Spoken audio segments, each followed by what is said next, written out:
Hello అండి, అందరికీ నమస్కారం. Welcome back to my channel. ఇది వచ్చి 10th యానివర్సరీ రోజు లాస్ట్ వీడియో అండి. కేక్ కట్ చేసిన సమయంలో మా వారి ఫ్రెండ్ సడన్గా మా వాళ్ళకి వీడియో కాల్ చేశారనమాట, మాకు తెలియకుండా.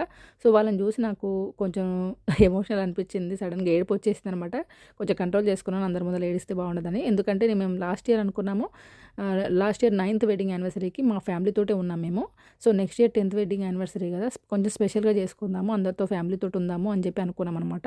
కాకపోతే కుదరలేదండి. ఎందుకంటే మా నలుగురికి ఫ్లైట్ టికెట్లు అప్ అండ్ డౌన్ బుక్ చేసుకుంటే కనుక చాలా అవుతుంది మనీ.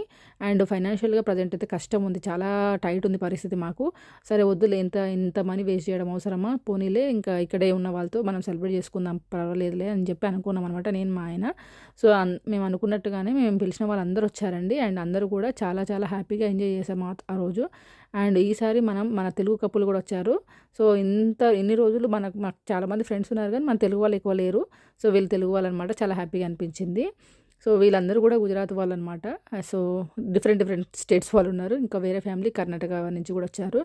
సో అందరూ కూడా చాలా మంచి వాళ్ళండి. సో నాకున్న ఫ్రెండ్ సర్కిల్లో కొంచెం మంచి ఫ్యామిలీలే ఉంటాయి ఎక్కువ శాతం అయితే. ఎందుకంటే మాలాగా అతులోళ్ళు కూడా కొంచెం నిదాన పరులు ఉండాలి, నెమ్మదస్తులు ఉండాలి అని చెప్పి అనుకుంటాను నేను, మా ఆయన కూడా. సో అలాంటి వాళ్ళే అనమాట అందరూ కూడాను. వచ్చిన వాళ్ళందరూ కూడా హ్యాపీగా మేము చేసిన వంటలు ఎంజాయ్ చేశారు. అందరూ కూడా బాగున్నాయి అని చెప్పారు. మాకు కూడా చాలా హ్యాపీగా అనిపించిందండి. సో ఆ రోజైతే మా డే మేమేం డిసప్పాయింట్ అవ్వలేదు, ఇక్కడ ఉన్నామని చెప్పి అందరూ వచ్చి మమ్మల్ని బ్లెస్ చేశారు. థ్యాంక్ యూ సో మచ్ అండి మీ అందరికీ కూడా. నాకు చాలామంది మీరు విజిట్ చేశారు ఆ రోజు. Thank you so much. Like, share, subscribe my channel please.